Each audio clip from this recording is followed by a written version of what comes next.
This is the iPhone versus 223 round.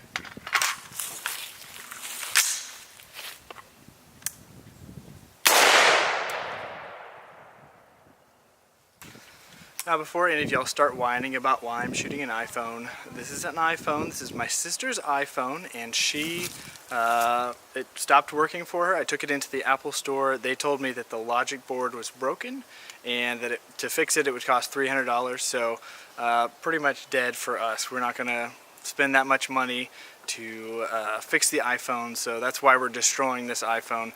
Make sure that nobody gets the data from it.